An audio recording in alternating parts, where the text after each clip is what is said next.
So the display name can be anything, right? So right now you don't have this, so you can go with this name. Sometimes there are a requirement that the service name should be different. Okay. But when it comes to your production environment or any, so will change the service names. We'll not go with the standards. We'll customize these names. So let it be this. TCP port is 3306. Now this is very important here. InnoDB engine settings. InnoDB engine settings. As I told you, we have different engines. Yeah, we can also see that topic in the next session in architecture of MariaDB. So where I can show you what are the DB engines we have and what is the default engine for MariaDB. So as of now, let us try to understand MariaDB default storage engine. Storage engine is InnoDB. InnoDB is a default storage engine. Again, we have different storage engines like MyASM, TokoDB, okay, Arial, memory engine. We have many more. We have total around 10 engines in MariaDB. So I'll get those details in next session. Okay. Yeah. Now here InnoDB engine settings. Okay. So buffer pool size. So which means what we are doing is at the time of installation. So what we are doing is at the time of installation, we have a parameter called InnoDB underscore buffer. Okay, InnoDB underscore buffer pool parameters. All are in small letters only. InnoDB underscore buffer pool parameter. Here the value is 938 MB. Okay, so which is very less. So the thumb rule is as I shown you, my system memory is 8 GB RAM I have. So always 70% of your RAM must be allocated to your database server. It's a thumb rule. So we need to give 70% of RAM to the database server as per the standards. So 70% means it's around, we can give 5 GB of RAM allocation to our database server. So I can give around 5000 MB, which is approx to 5 GB. Okay. So we call this concept as memory capping in SQL Server. Whereas coming to MariaDB, we use this term as performance tuning. Okay. So this comes under performance tuning parameters, we can say. Performance tuning parameters. All these parameters are visible in my.cnf. Okay. So in SQL Server, we term this as a memory capping. So I have given this 5000 MB, and coming to page size. Page size is again, it depends upon your row format for your database. I'll show you what is a row format. We can see in depth. If I go in depth, you will be confused here. MariaDB row format.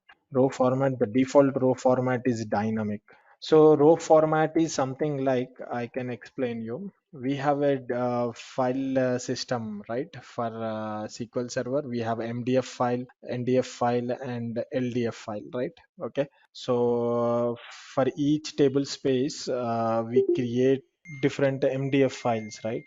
Yes, Yes. different data files. Yeah, different data files. So the data file size here row format in MySQL. So row format size dynamic means each table will have a table, its table space, and that the file size of that table space can be dynamic. It will grow dynamically, and it is always suggestible to keep row format as a dynamic by default. There are different options. We have redundant, compress, and we have different redundant, compress, dynamic, and one more we have. Yeah, that, but this is very in-depth one. So we'll see this in our next session. We'll come to know what is this. It is very important one. Okay.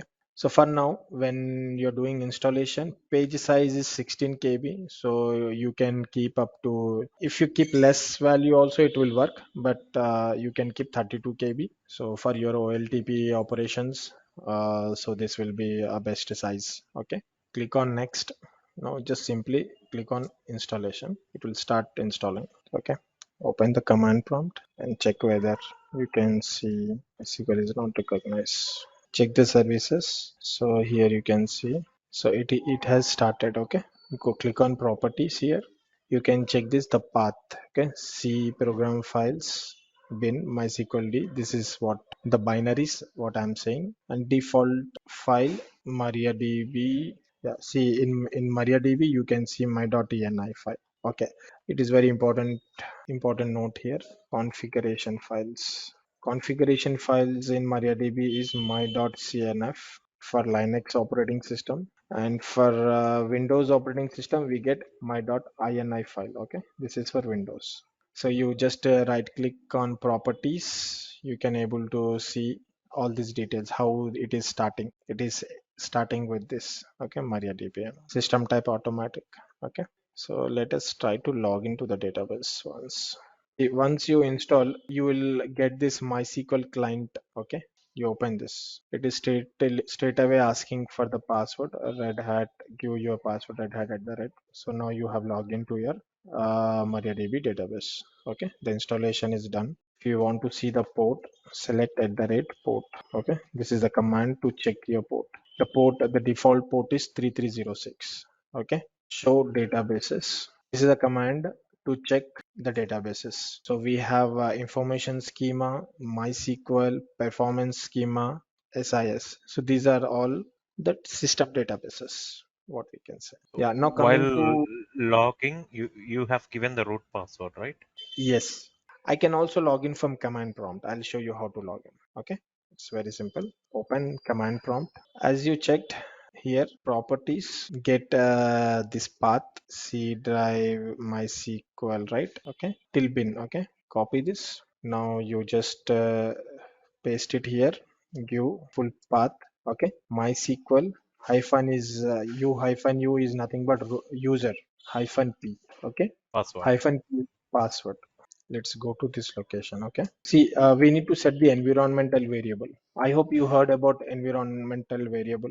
So globally it will identify this MySQL command. Now give the password here. It will ask for the password red hat at the rate 123. This is the same password which I have given. So we got two sessions here. Okay, one I have logged in from. I hope you are able to follow. Yes, yes. Show process list. Okay, show process list is to check how many connections we have currently.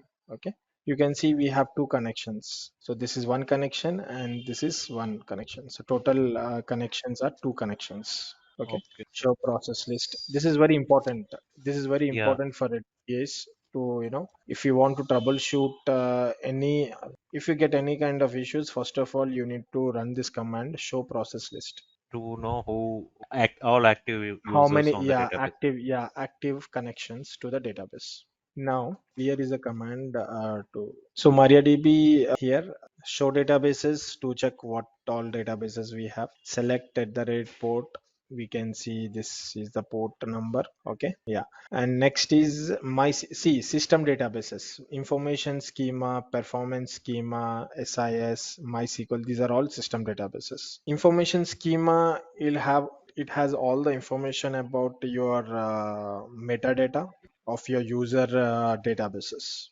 If you create any database, create database Database name. test.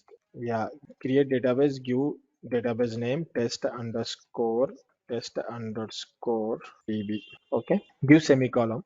So for Oh, MySQL the syntax always end with semicolon. Press enter. So oh, you can, yeah, now the database has been created. Simple command, create database and give followed by database name. Now give command show databases. Okay, show databases. It will give you all the database list of databases. okay. Now, yeah, now this is user defined database and all the remaining three are system databases. Information schema will have the information of test DB, like how many tables, what tables are there, how many rows, how indexes. If you want to know the structure of the table, the metadata, the how the table is designed, everything you will you can get it from information schema.